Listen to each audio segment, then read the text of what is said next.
and welcome to Insight Community of the Desert for our Sunday meeting, which is usually, well, it's always a Dharma talk, the Dharma being the teachings of the Buddha. And I'm one of the uh, guiding teachers, along with Jokai Blackwell and Mary Stancavage, and we also have some wonderful guests from time to time. So thanks for being here. And Adrian asked if I would give the announcements. So along with the welcome, I want to just mention our Wednesday meeting at 5:30 to 6:15, which is just a regular meditation, not guided, no talk, just a sit with friends, which can be very lovely. And Tuesdays, we have our meditation as refuge meeting, which will be taught by Jokai this week.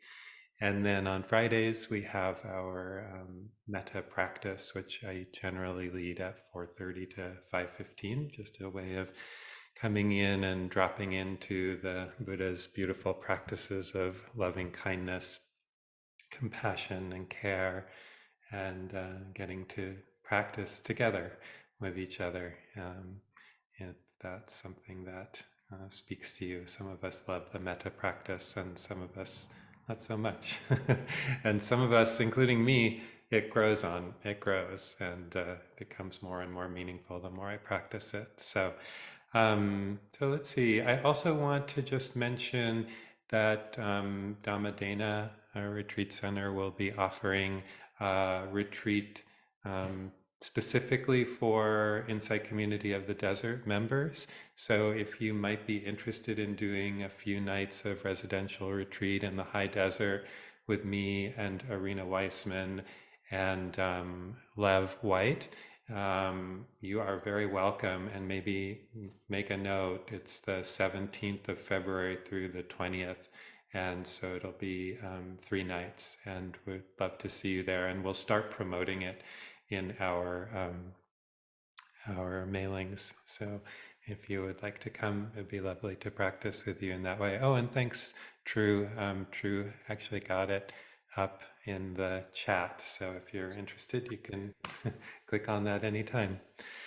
And I think that's all I need to announce. As always, we are supported by your generosity. It's the whole reason that the teachings are still here 2,600 years after the Buddha's time, because people like us support it through our volunteering, our sharing of the Dharma, and our financial support. So, in whatever ways you're able to support this sangha, this community, it's so very welcome and needed. And if you want to offer financial support, you can do that in the chat that True posted, or you can just go to the invitation that you clicked on to get here today.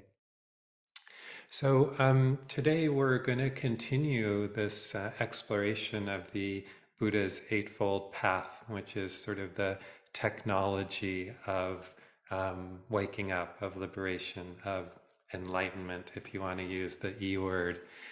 And we have been working with this since October, and we are at the place on the path that's called wise effort or right effort. We've looked at mindfulness. I mean, we've looked at intention, we've looked at view, we've looked at speech, we've looked at action. Last week we looked at livelihood, and so now we're going to look at effort. Which is so interesting to me because every time I teach the Eightfold Path in a group, I always get effort. So I think I'm going to keep getting that until I have really learned it well. So, all that said, we're going to move into a period of silent practice, some meditation together, which is always a key feature of our Sunday meetings. And we'll sit for just about half an hour. And I'll offer a little bit of guidance or invitations as we move into the practice period. And if that's helpful for you, great. And if not, just tune it out, and I'll be quiet within about 5 minutes, and we can enjoy the silence together. Um, so yeah. So, just moving into this period of practice, I'd just like to give you a few invitations. First of all, just appreciating yourself for being here, because showing up as we are when we can is so important to the practice, showing up again and again. So we're not just showing up for community, although that's huge, but we're also showing up for our own lives and committing by our presence to care for ourselves and to look deeply at what's here. So just appreciating that.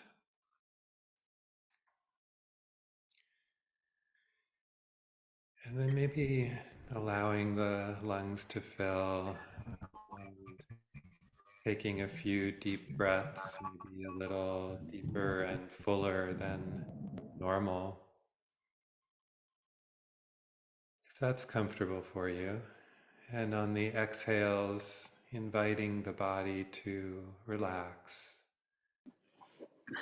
inviting the body to release any tension that it's maybe easy to let go of. So, might be some tension or holding in the forehead or the shoulders or the belly, or wherever that place is for you that mm, will appreciate an invitation to relax.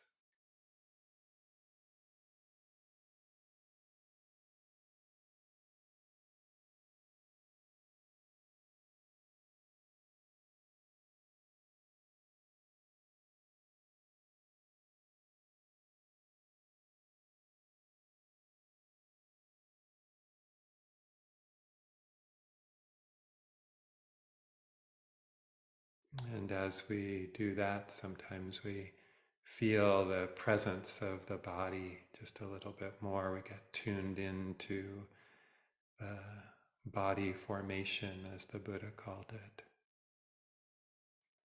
And so we might notice the places of contact in our body where we're being held by the chair or the bed or the cushion or wherever we are. Just being held by gravity, ultimately being held by the earth.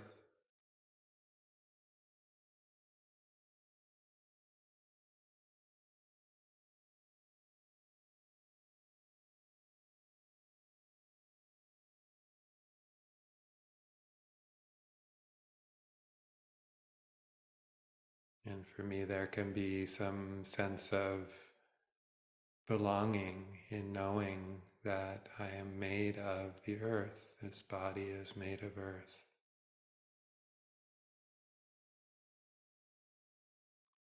Earth has called us into being,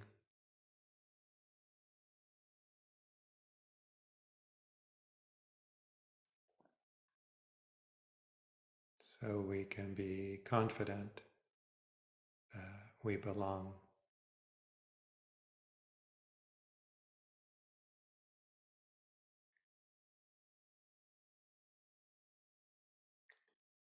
And then as we move into our silent practice, maybe noticing if you'd like to work with an anchor today, a place to gather, collect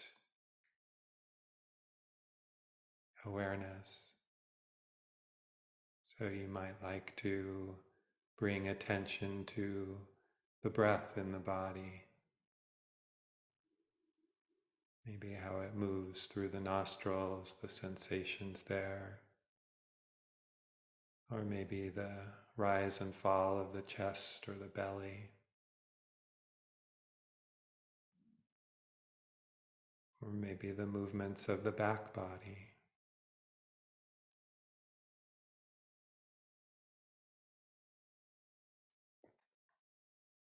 Or you might like to bring awareness to sound,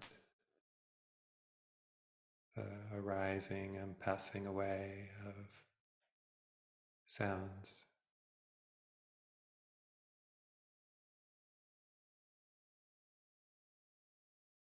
Or you might like to bring awareness to body sensation, touch of the hands,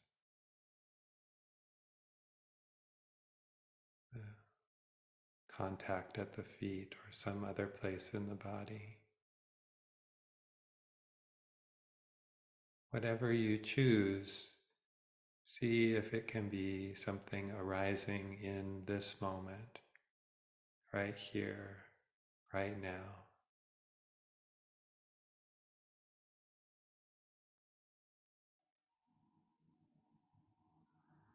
And when attention wanders, inviting it back to whatever your anchor is, almost like a through line, a place to come back to again and again, gathering awareness, gathering and collecting attention. And it doesn't have to be a big effort. It can be quite gentle.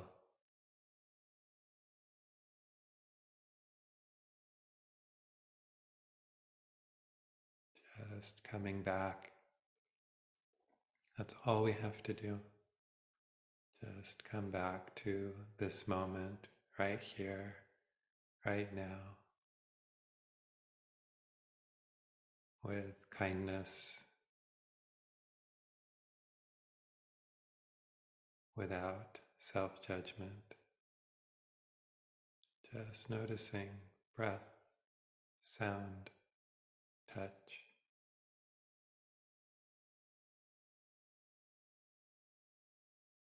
And the miracle that we can witness, the unfolding of experience.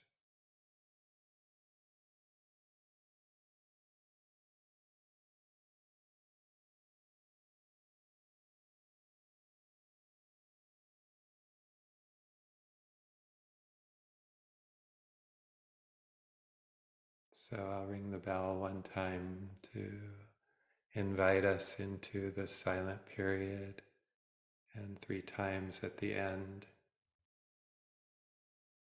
And I'll offer this favorite verse from Sylvia Boorstein. May I meet this moment fully. May I meet it as a friend.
And in the last few minutes of our practice period, maybe noticing all of your efforts to come back again and again and appreciating those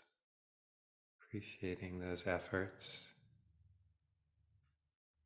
and maybe even inquiring what is the intention that supports your efforts.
So maybe just moving the body a little bit now, just whatever feels good for you right now, just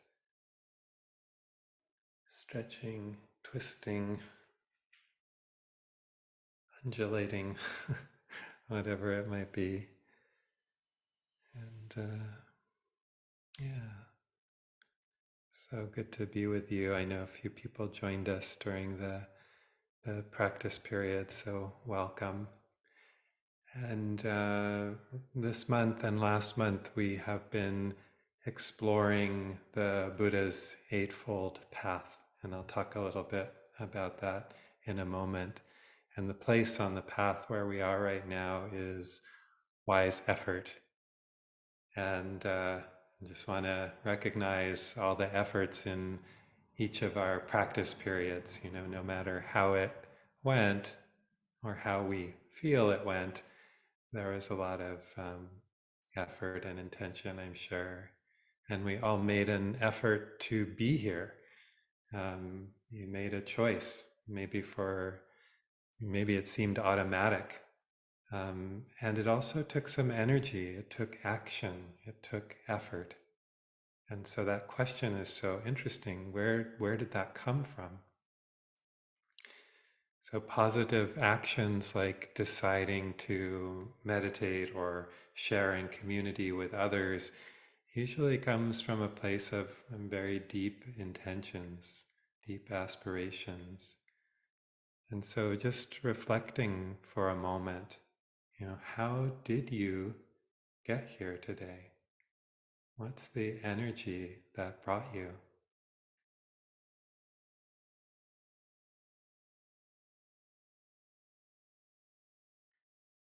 So, was it automatic? Was it easy? Did it involve some planning? Did you almost not come for one reason or another?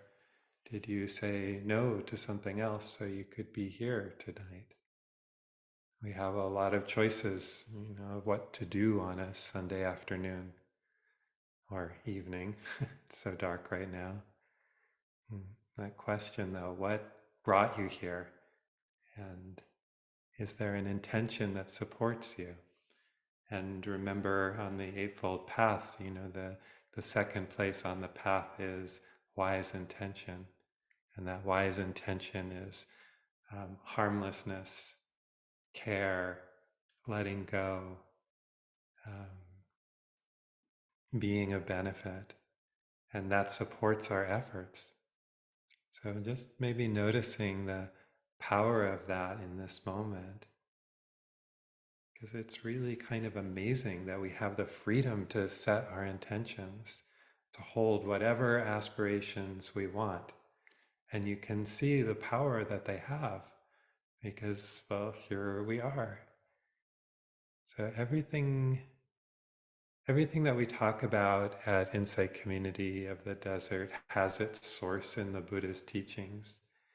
And as I mentioned, the Eightfold Path is the Buddha's, maybe I didn't mention that yet. The Eightfold Path is the Buddha's prescription to end suffering or reduce suffering, dukkha.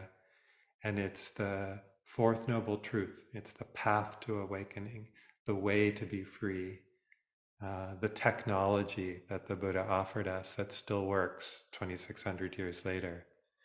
And so we've looked at wise view, which is a wisdom factor, wise intention, which is also a wisdom factor, and then wise speech, action, and livelihood, which are the ethical components of the path, our foundation of how we relate in the world. And now we're in the concentration section where we're looking at effort and we're looking at mindfulness and we're looking at wise concentration or samadhi. And these factors of the path are really like a feedback loop. They don't exist separately. They're always in relation to each other and they feed and support and amplify the others. I kind of envision it like a circle with all of the factors communicating and lines between all of them, supporting and amplifying each other. So it's not a path like a checklist. And when you get to 8, you're done, you're enlightened. It's more like a spiral or a path that leads us deeper and deeper. So we're now on this factor of effort. And as I mentioned before the practice period, whenever I teach in a team on the Eightfold Path, I always get this one. And so it's interesting to be here again. And it feels important. It really does. A question comes up a lot for me. What's enough? And what's too much? And what's too little? And how much should I effort? How much do I put into whatever it is? And so that it stays possible for me to maintain and sustain the practice.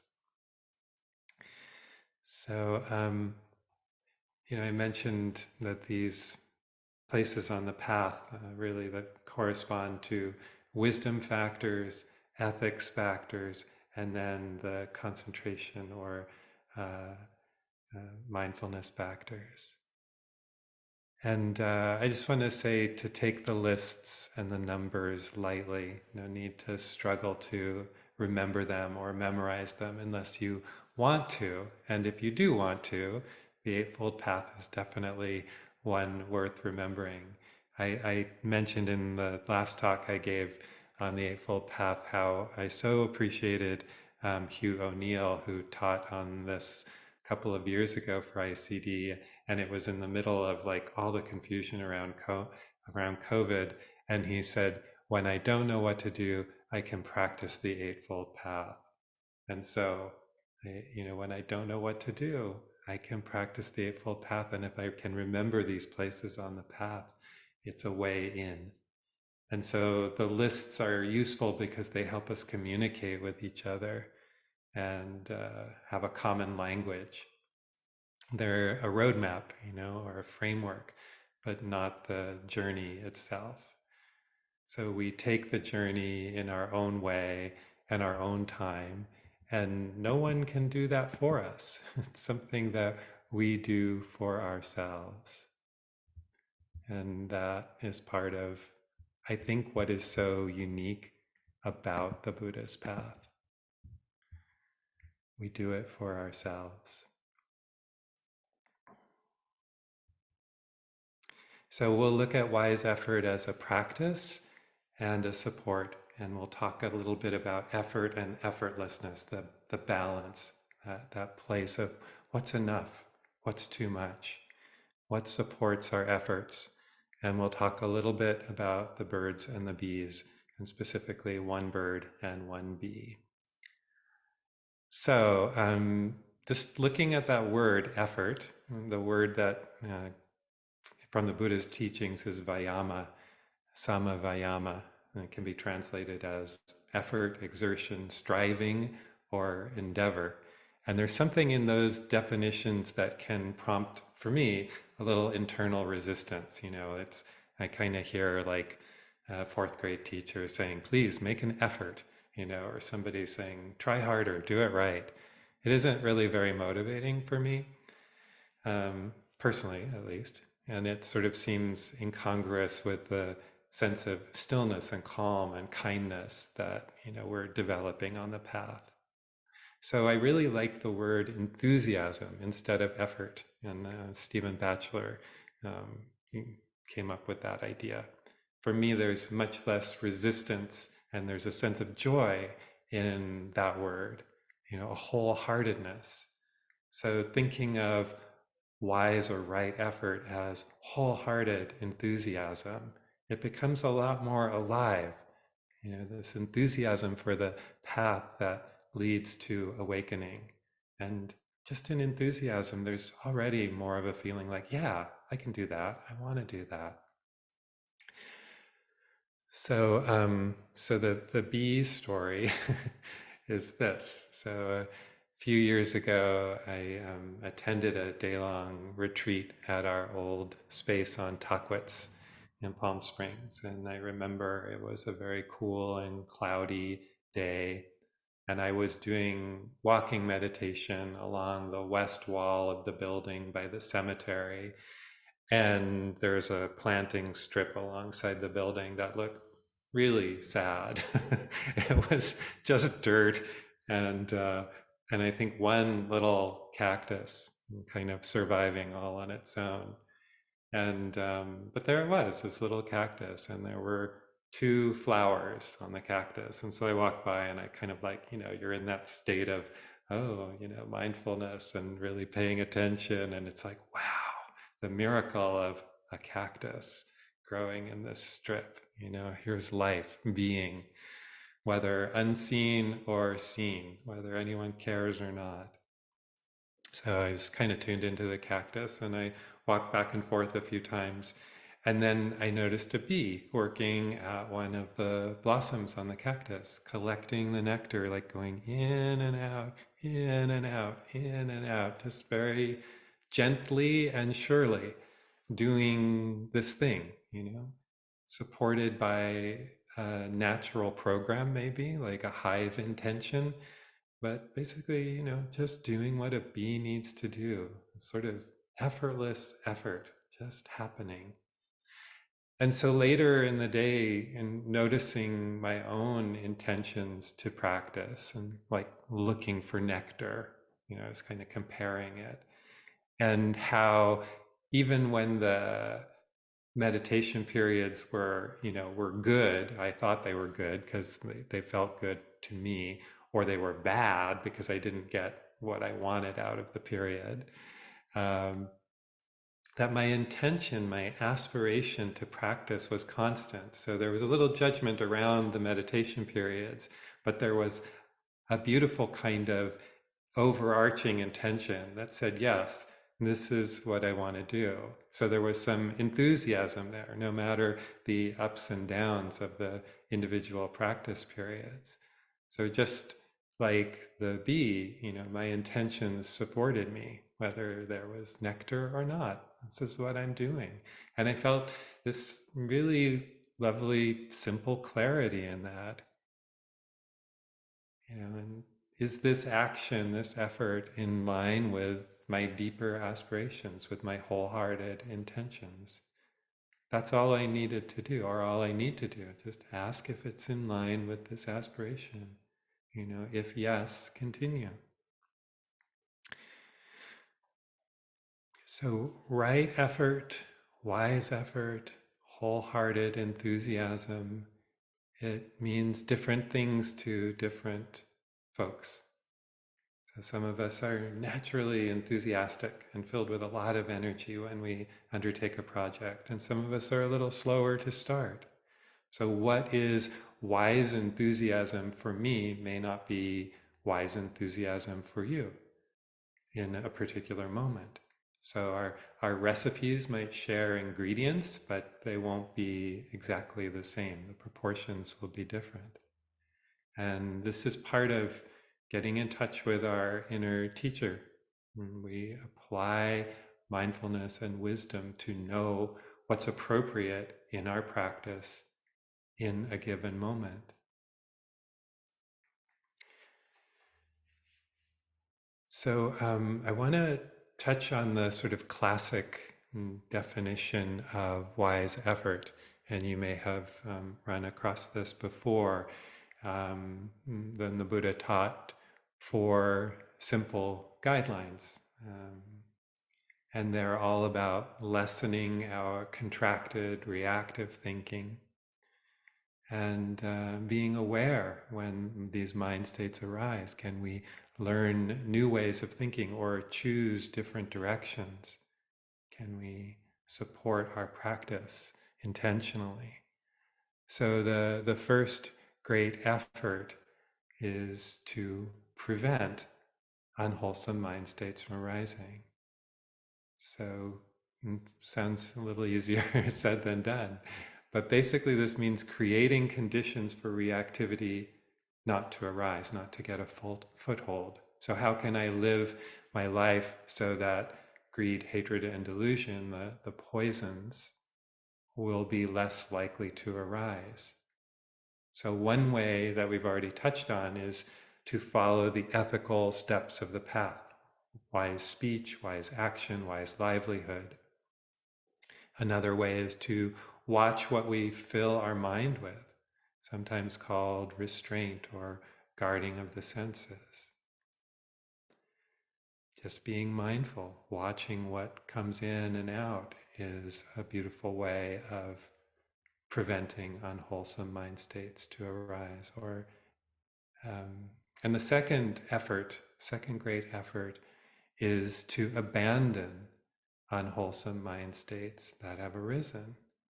So, how do I let go of reactivity, unskillful states of mind when they do arise? Because inevitably they do. You know, our intention may be to prevent, but we're still going to experience some unpleasant mind states. So, if I can notice, I might examine what's arisen with clarity. Okay, that's here right now. There's some anger, or there's some jealousy, or there's some disappointment. Um, and I can see that. This is the mindfulness of mind states that's in the Satipatthana Sutta. And so, very simply, can I not embellish? For me, like when the Buddha says abandon, um, it can sound like a bypass, like I'll just get away from it. But can I just not add to it? Can I not embellish it or feed it? Can I take away what makes it grow? So I might substitute the opposite, like bringing in metta, loving kindness practice, or gratitude. And I can also reflect on the likely result of going down that road. Like, okay, I know where it goes when this story comes up about me and that person, or me and this way I feel I fall short. So I can reflect on the likely result of following that. And that can help me let go and to stop embellishing and adding to it. And the third effort is to create the conditions for skillful qualities to arise. So, cultivating certain perceptions, reflections, and actions that will allow them to arise. So, in this case, I can direct my mind to the Dharma, to talks, to reading, to remembering what I know about the Dharma, to looking at the Eightfold Path or the paramis, these beautiful qualities of mind and heart that we develop. by conversations with friends along the path. So I can encourage wholesome mind states to arise. This is where we have so much power, we have choice if we're aware in the moment that of what's happening. And the fourth effort is sustaining. So creating the conditions for sustaining or continuing positive mind states. So here again, mindfulness is a huge support. Noticing that the mind state is positive. Oh, positive mind state, wholesome mind state. And continued practice like gives us the fuel for noticing. So, oh, okay, this is here right now. There's a sense of goodwill or generosity in the heart. And so noticing and appreciating that presence, the presence of that beautiful mind state. And in the appreciating it, we strengthen it, we give attention to it. And also remembering our intentions and aspirations. So preventing, abandoning, arousing, and sustaining. So kind of from the most reactive to the most open. So these are the classic teachings on wise effort. So then what about unwise effort? What does that look like? So for me, what comes up a lot is that experience of pouring effort into something impossible um, or unhelpful. So I told this story a few years ago, but we had a goldfinch who chose to battle his reflection in our bedroom window. And he did this for almost a month one spring. And it was mating season. And I think he just wanted to be sure he was the only male in the area. I don't know what was going on with him. But he was persistent. And every morning at about 6:30, without fail, he'd start pecking at the window. And nothing could dissuade him from this for very long. Like, it didn't matter how many times you waved your hands or put up shiny things or whatever it was like nothing could dissuade him from this project. He'd peck, he'd do some other things, and he'd come back again and again throughout the day. And sometimes his mate, I guess, would watch from a perch nearby, and you could just sort of see her sighing, or at least that's what I projected, and I'd be thinking, shouldn't you be out there looking for food? And what about that nest? How's that coming along? How do you even have time and energy for this effort? And so eventually the pecking stopped one day, and I hoped he was okay. Maybe there was a nest of eggs or chicks to look after and feed. I hope so. But the experience led me to consider, what kind of pecking at windows do I seem to have infinite time for? In other words, like, how might I be engaging in unwise effort? So it's interesting to reflect on what seems so important in our lives that we're happy to spend massive amounts of energy pursuing it. And to bring mindfulness to that and to ask the question, like, is this wise effort? What's the aspiration? What's the intention motivating it? Is the enthusiasm motivated by something heartfelt and beautiful? Or is it motivated by habit energy or fear or greed? Or like this goldfinch, am I just dancing with delusion because I don't really even know what's happening? So does the effort result in less suffering or more? So if I'm seeing with more wisdom, compassion, if there's more mindfulness in my life, even if it's very, very gradual, then I have some faith in the wiseness of the aspiration and the value of the effort. So the efforts and actions that we can take in the world are just an amazing gift. So unlike that bee, we have so much choice to create, to change, to bring more of what we value into the world.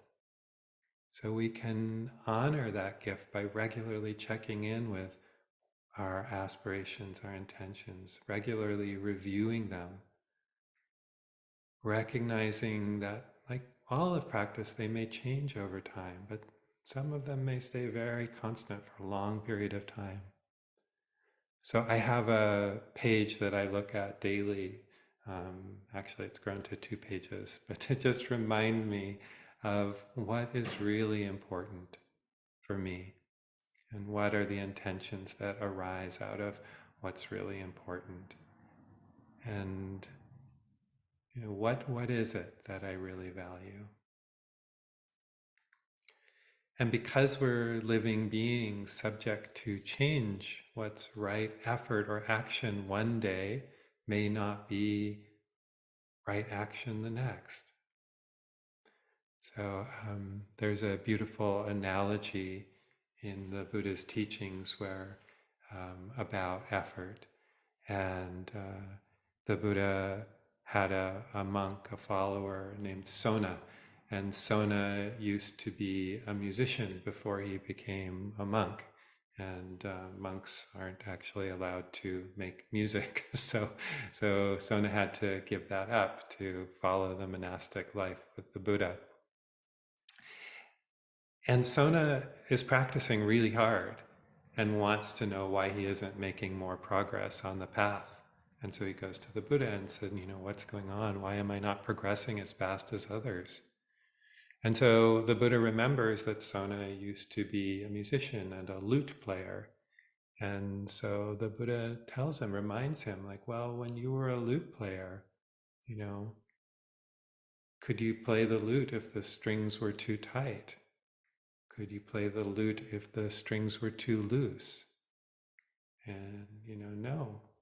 And so the Buddha reminded him it has to be just right, the middle way, not too tight, not too loose. So this balance between effort and effortlessness, between enthusiasm and coolness, just finding that subtle tuning. And even when you have it perfectly tuned, that instrument, it doesn't stay that way. My husband, David, was telling me this morning, like, I think like every Sunday is going to be guitar tuning day. Because you don't tune a guitar once and then that's it, you're done.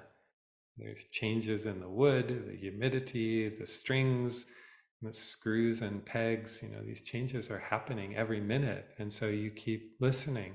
How's the sound today? A little flat, a little sharp, and you make adjustments. So we keep checking in with ourselves as well. It would be lovely. It'd be so nice. I mean, in my opinion, if it was all just set it, forget it. And, you just set that intention, go in that direction, and you don't really have to do anything else. If there was one answer for all time and the same amount of effort was always appropriate. But I don't think that's how it works. It doesn't in my experience. There may be some beautiful, wise intentions that continue for a long period of time, but our responses to the moment and the effort that's needed to move forward change depending on circumstances. Okay, so I want to offer another old teaching, an ancient teaching on effort, and this comes from Shantideva. And Shantideva was a monk in India about 1200 years ago, so quite a bit after the Buddha's time, but still ancient. And Shantideva wrote a text called Way of the Bodhisattva, the Way of the Bodhisattva. And Shantideva defined wise effort as finding joy in what is skillful, finding joy in what is skillful, and compared it to the wind that fills the sails of the ship. And Shantideva identified 4 conditions under which enthusiasm or wise effort can arise. And the first is one we've been talking about again and again, which is aspiration. What do we most deeply long for in how we seek to live as human beings? What really matters for us? Making it quite conscious and remembering it.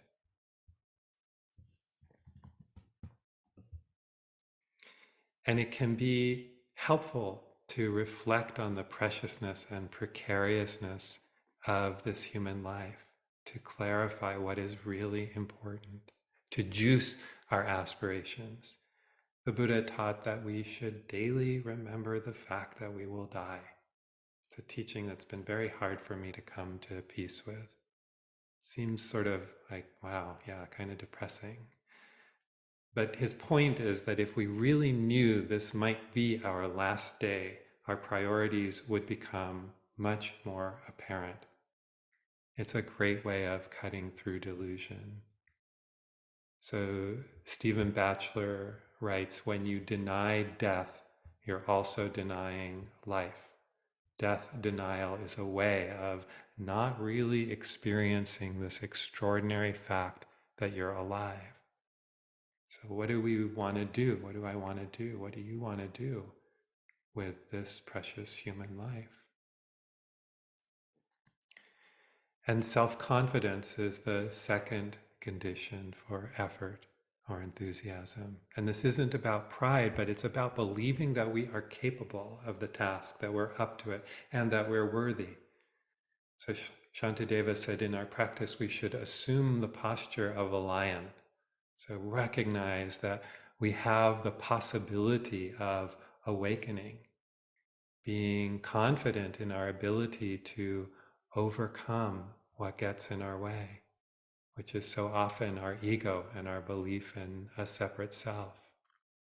So in the Bodhisattva way, he writes about it, and let me just read this passage. Oh, but how could I become enlightened? Don't excuse yourself with such despondency. The Buddhas who declare the truth have spoken and indeed proclaimed that if they bring forth strength of perseverance, the very bees and flies and stinging gnats or grubs will find with ease enlightenment so hard to find. Able to distinguish good from ill, if I, by birth and lineage of humankind, devote myself to bodhisattva training, why should I not gain the state of Buddhahood? Liberation is possible. Clear seeing is possible. This is the reason the Buddha taught for 45 years, because he knew it was possible for us to learn. And then joy is the third support, this quality of looking forward to, joyous engagement rather than it's an obligation or I do it because I should. I will choose to do this. It will feel good or good enough. You know. And relief. There can be a relief in practice. Sometimes just stopping, setting aside. It's described as like an elephant in the noonday sun, like jumping into a lake. And there can be a relief in the practice. So looking for joy in our practice can be a beautiful way of supporting effort. And the fourth factor that he offered is rest or moderation, knowing when to stop. And I love that because, sometimes we tend to push a little too hard, and this brings to mind the lute again, knowing when it's time to loosen up on the strings. And so this is determined by our physical stamina to some degree. We conserve energy and effort and we use it when it'll do the most good. Sometimes we know when we've practiced the guitar enough for one day. And sometimes that's true of practice. As a teacher, I don't want to encourage not practicing, but I know I've been on more than one retreat where I've gone into the interview with the teacher and I've been told, maybe don't sit for the rest of the day. Just go for a walk and rest, you know? That's also wise effort. So this isn't a sprint. It's not a race. It's a journey. And we may so long to get where we're going, but we know that we're going to have to stop from time to time and regroup and refuel and rest.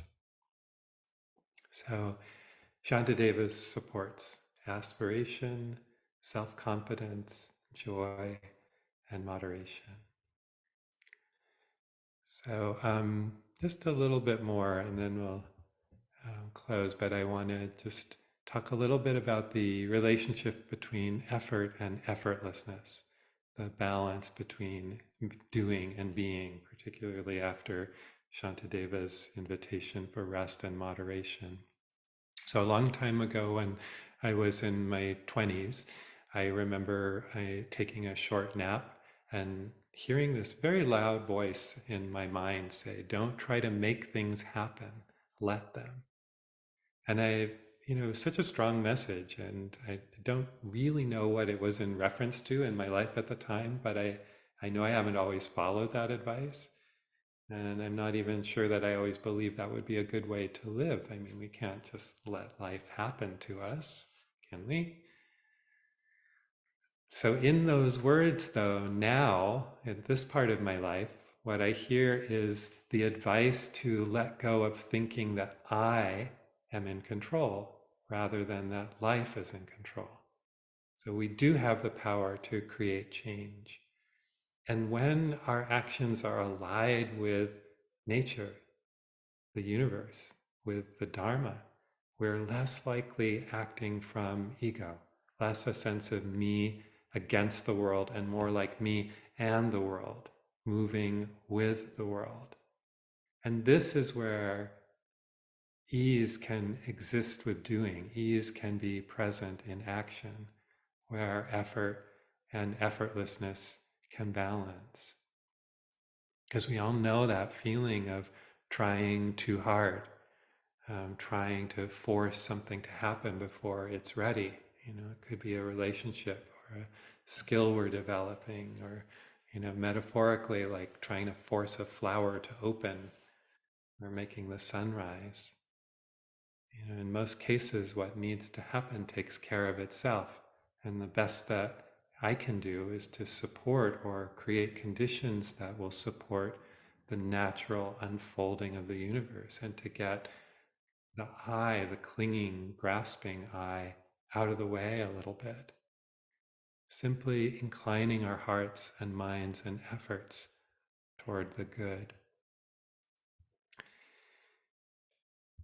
And I often quote this poem by Kabir, which I think is so beautiful and so helpful for me when I'm wanting it, I'm wanting it, I'm wanting it, I'm wanting it. Kabir says, "Slowly, slowly, O mind, everything in its own pace happens. Gardener may water 100 buckets. Fruit arrives only in its season."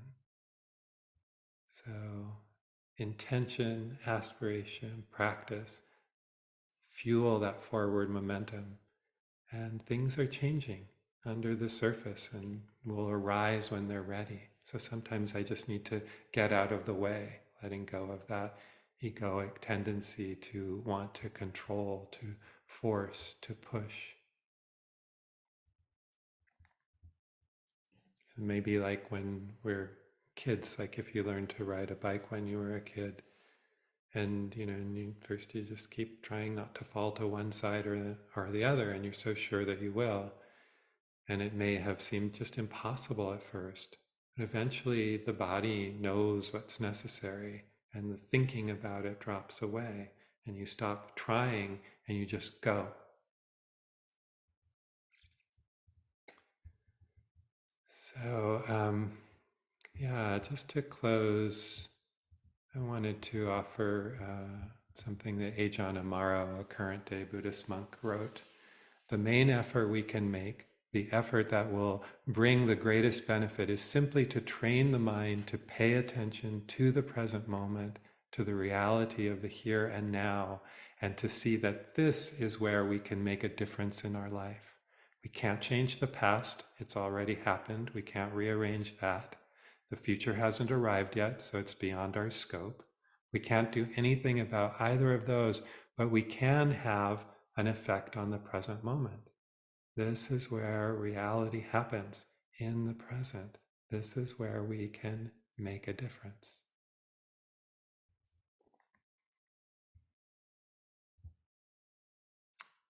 So, seeing and releasing the patterns, the unconscious patterns, making them conscious, knowing them, unconditioning ourselves, returning to natural, slowing down and seeing what's already here, and being kind to our mistakes.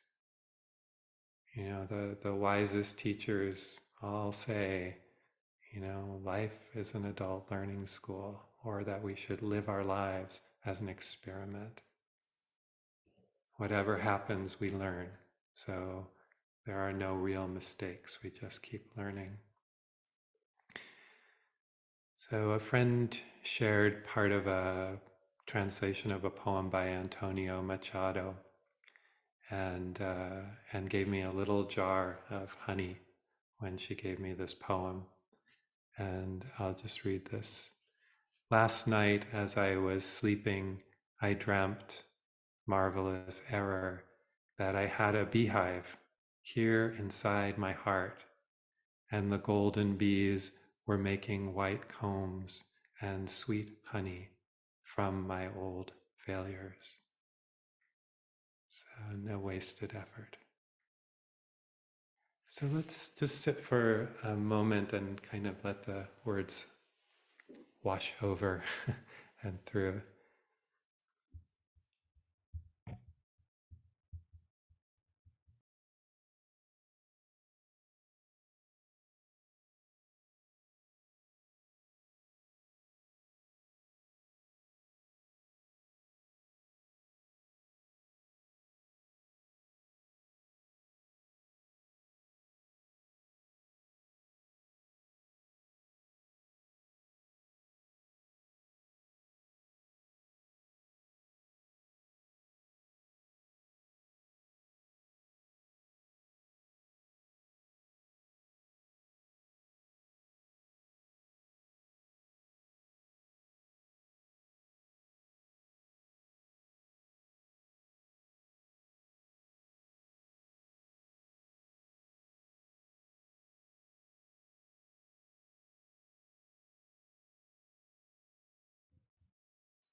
Thank you very much for your attention. That was a little longer than I had originally intended.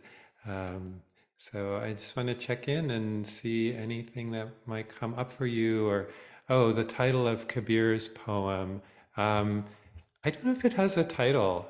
I just look up the line, slowly, slowly, oh mind. Slowly, slowly, oh mind. Yeah, and any questions or comments or ways that you work with effort that you'd like to share with us would be very welcome.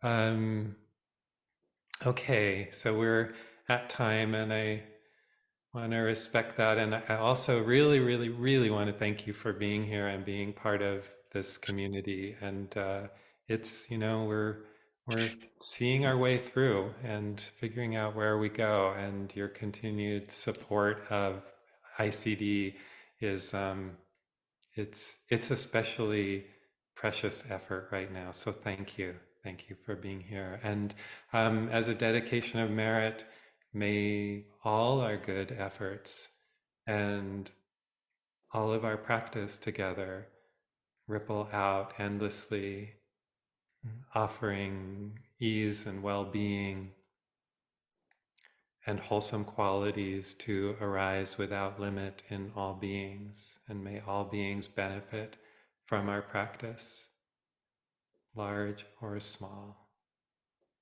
Okay.